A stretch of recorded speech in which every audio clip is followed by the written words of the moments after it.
দিবাগত রাত নামতেই আবারও বিস্ফোরণের শব্দে কেঁপে ওঠে ইরানের আকাশ। বিভিন্ন স্থানে জ্বলে উঠছে আগুনের লেলিহান শিখা।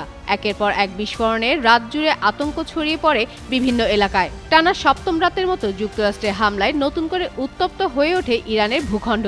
তবে এবারও জবাব দিতে দেরি করেনি তেহরান। উপসাগরীয় অঞ্চলে যুক্তরাষ্ট্রের মিত্র দেশগুলোর দিকে ড্রোন ও ক্ষেপণাস্ত্র ছুড়ে পাল্টা বার্তা দিয়েছে তারা। শুক্রবার দিবাগত রাতে ইরানের বিভিন্ন স্থাপনায় নতুন করে হামলা চালায় যুক্তরাষ্ট্র। এতে দেশটির অবকাঠামো, সেতু ও যোগাযোগ ব্যবস্থা আবারও ক্ষতিগ্রস্ত হয়। ইরানের রাষ্ট্রীয় সংবাদ মাধ্যমের তথ্য অনুযায়ী হরমুজ প্রণালী ঘেঁষা উপসাগরীয় হরমুজগান প্রদেশে হামলায় ৩ জন নিহত এবং ৮ জন আহত হয়েছেন। 2টি সেতু ও একটি সড়ক টানেল ক্ষতিগ্রস্ত হয়েছে। সুস্থ জীবন, সুন্দর পৃথিবী। এর আগে শুক্রবার দিনের শুরুতে দক্ষিণাঞ্চলের অন্তত 5টি সেতুতে হামলা হয়। বন্দরখামির এলাকায় সেতুতে হামলায় 7 জন নিহত হওয়ার খবর দিয়েছে ইরানি সংবাদ মাধ্যম। রেল স্টেশন ও পাকিস্তানি সীমান্তের কাছে ইরান শহরের একটি বিমানবন্দরও ক্ষতিগ্রস্ত হয়েছে। পাল্টা জবাবে বাহরাইন, কাতার ও কুয়েতে থাকা মার্কিন সামরিক স্থাপনাগুলো লক্ষ্য করে হামলার দাবি করেছে ইরান।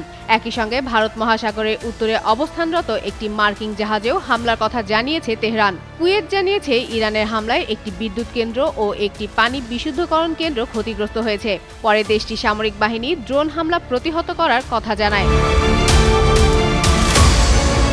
এদিকে হরমুজ প্রণালীকে ঘিরেও উত্তেজনা বেড়েছে। নতুন করে সংঘাত শুরুর পর এই গুরুত্বপূর্ণ নৌপথ দিয়ে উপসাগরের দেশগুলোর জ্বালানি সরবরাহ কার্যত বন্ধ হয়ে গেছে। প্রণালীর কাছে একটি তেলবাহী ট্যাঙ্কের নিয়ন্ত্রণ নিয়েছে মার্কিন মেরিন সেনারা। অন্যদিকে ইরানি ইসলামিক বিপ্লবী গার্ড বাহিনী IRGC দাবি করেছে হরমুজের দক্ষিণে 2টি ট্যাঙ্কারে বিস্ফোরণ ঘটেছে। তবে যুক্তরাষ্ট্র এ দাবিকে অসত্য বলে উড়িয়ে দিয়েছে। পরিস্থিতি আরও জটিল হয় যখন ইয়েমেন উপকূলে আরেকটি জাহাজ আটকের ঘটনাও সামনে আসে। ফলে হরমুজের পাশাপাশি বাব আল মান্দেব প্রণালী দিয়েও জ্বালানি পরিবহনের নিরাপত্তা নিয়ে উদ্বেগ বেড়েছে। এদিকে ইরানের সর্বোচ্চ নেতার উপদেষ্টা মোহসেন রেজাই সতর্ক করে বলেন, যুক্তরাষ্ট্রের হামলা আরও কয়েকদিন চললে ইরান পূর্ণাঙ্গ আক্রমণাত্মক অভিযানে যাবে। যুদ্ধবন্ধের জন্য সই হওয়া সমঝোতা ভেঙে গত সপ্তাহ থেকে পাল্টাপাল্টি হামলা শুরু করেছে ওয়াশিংটন ও তেহরান। এর ফলে দুই দেশের এই টানা পাল্টাপাল্টি হামলায় মধ্যপ্রাচ্য যেন পুনরায় সর্বাত্মক যুদ্ধের কিনারায় দাঁড়িয়ে আছে।